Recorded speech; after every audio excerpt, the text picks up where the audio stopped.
할렐루야. 네, 믿는 자에겐 능히 하지 못할 일이 없는 줄로 믿습니다.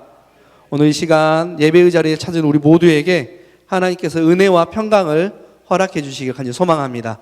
또한 말씀의 은혜가 저에게도 그리고 여러분에게도 동일하게 있기를 간절히 축원합니다. 여러분도 다 아는 실험일 것 같아요. 벼룩 실험이라는 게 있습니다. 아시나요? 벼룩은요, 다 자란 이후에, 성체가 된 이후에는 자기 몸의 200배 이상 점프를 한다라고 해요.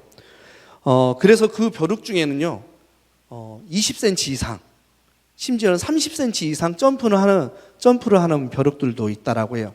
근데 이러한 벼룩들을 잘 모아가지고요, 한 10cm 정도 되는 그 컵으로 그 벼룩들을 딱 덮어 놓잖아요. 그러면 벼룩이 어떻게 하겠어요?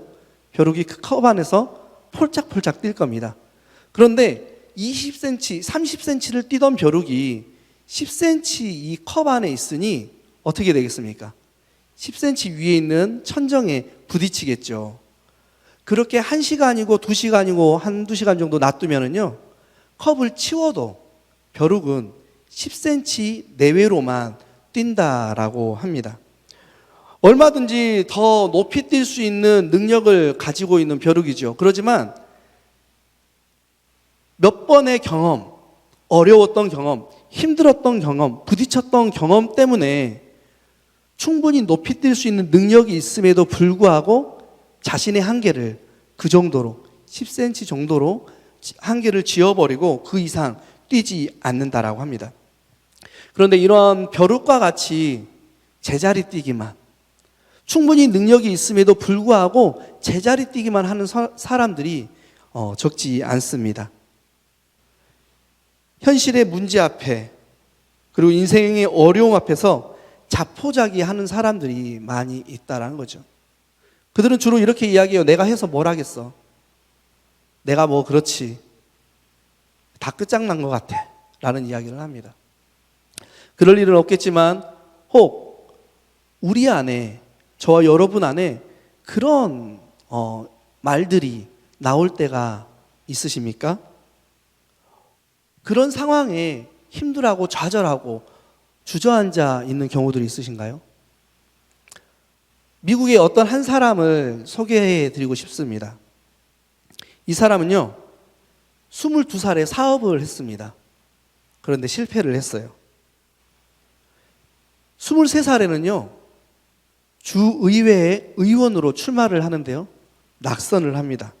그렇게 낙선하고 나서 다시 사업을 펼쳐요. 그런데 또 24살에 사업이 망해요. 25살에는요, 주의회 의원에 다시 출마했는데 당선이 됩니다. 그런데 당선된 그 다음 해인 26살에 사랑하는 약혼녀를 잃습니다. 27살에는요, 신경쇠약과 정신분열증으로 고생을 해요. 29살에는 의회 의장 선거에 나갔는데 낙선을 하고요. 31에는 대통령 선거에 나가요. 됐겠습니까?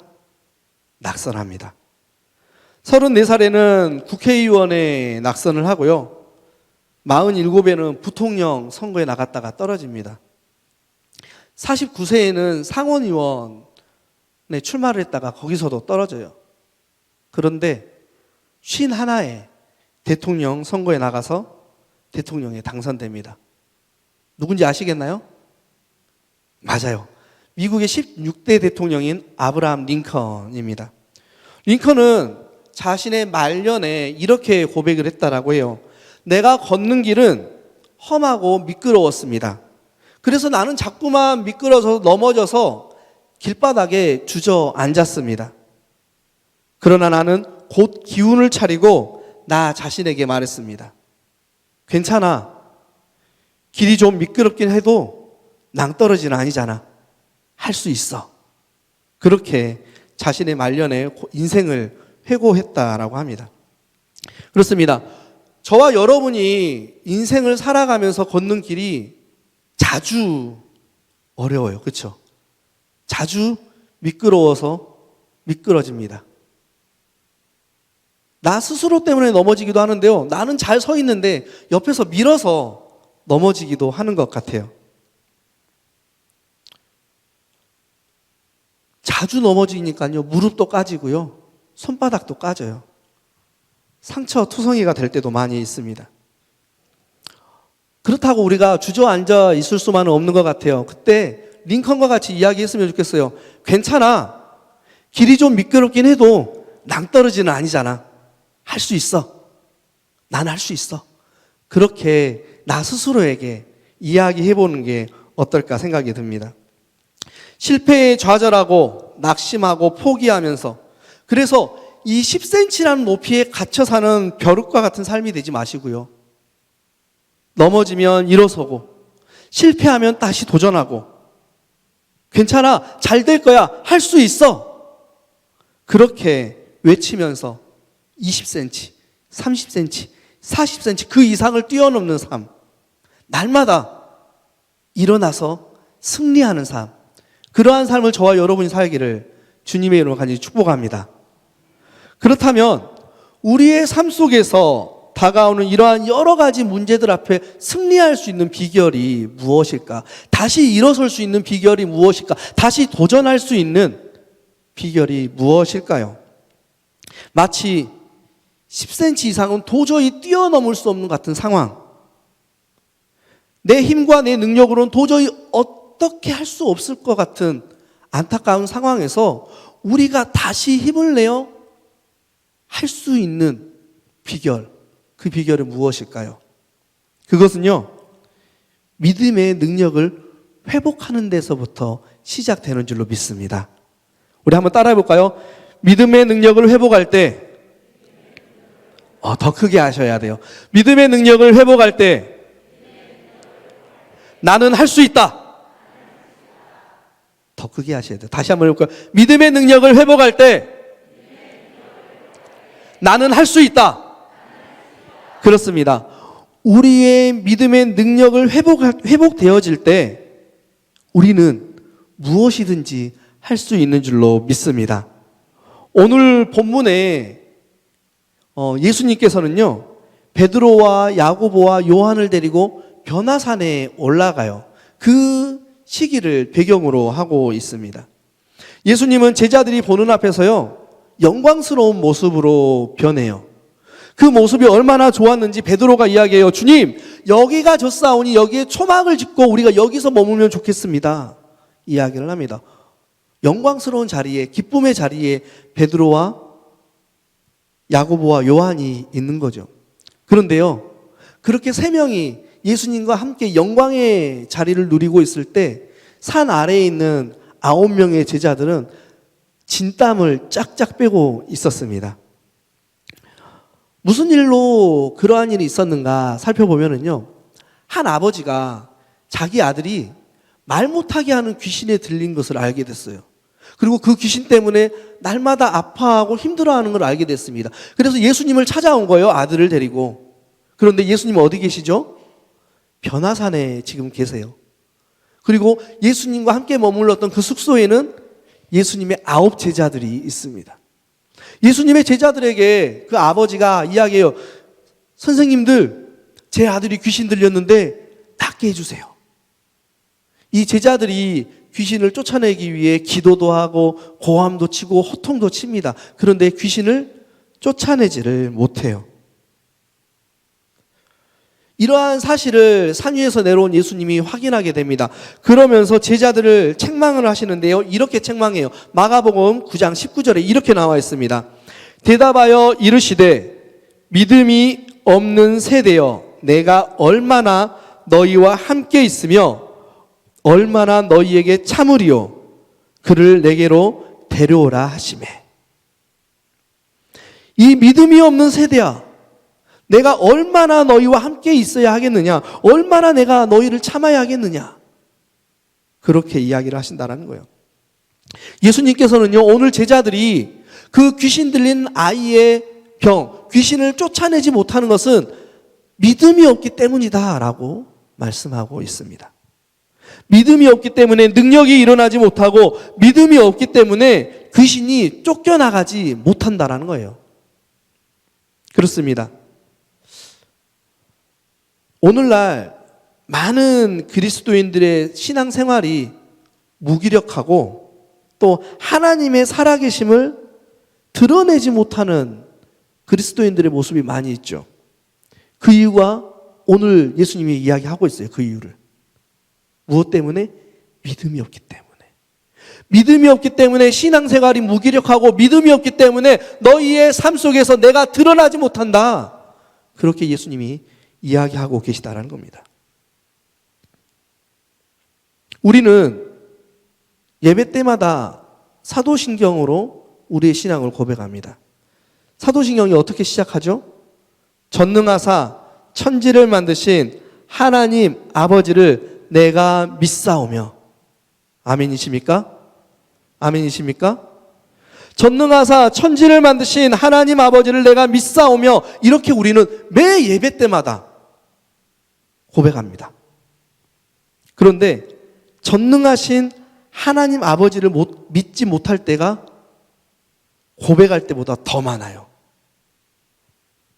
내 실력, 내 경험, 내 능력, 세상의 방법을 의지할 때가 하나님을 의지할 때보다 더 많습니다. 내 힘으로 안 되면은요, 하나님도 하실 수 없는 것처럼 낭망하는 그런 믿음 없는 모습을 보일 때도 많습니다. 그 사람들이 누구예요? 바로 저고요. 바로 우리들이라는 거죠. 그런 우리를 향해서 예수님 이렇게 오늘 말씀하고 계세요. 오늘 본문입니다. 마가복음 9장 23절 우리 같이 한번 읽어볼까요? 마가복음 9장 23절 같이 읽습니다. 예수께서 이르시되 할 수 있거든이 무슨 말이냐?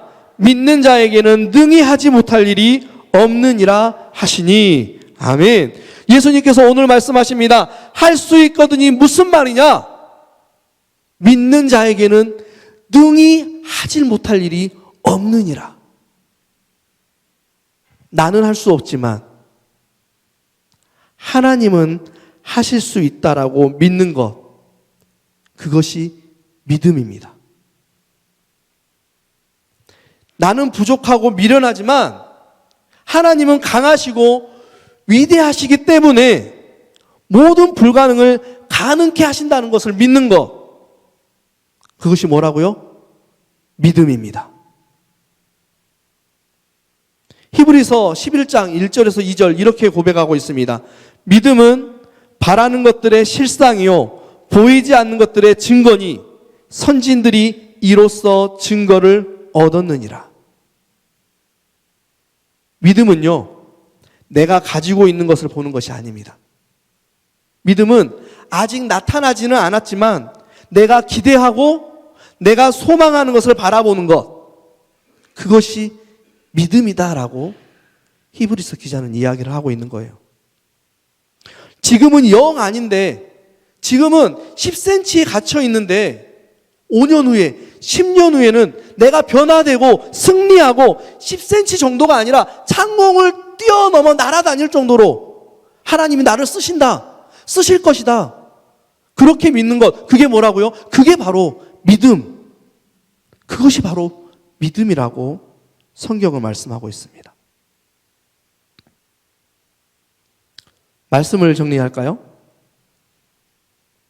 우리 사랑하는 바른교회 성도 여러분, 눈앞에 펼쳐진 현실의 문제,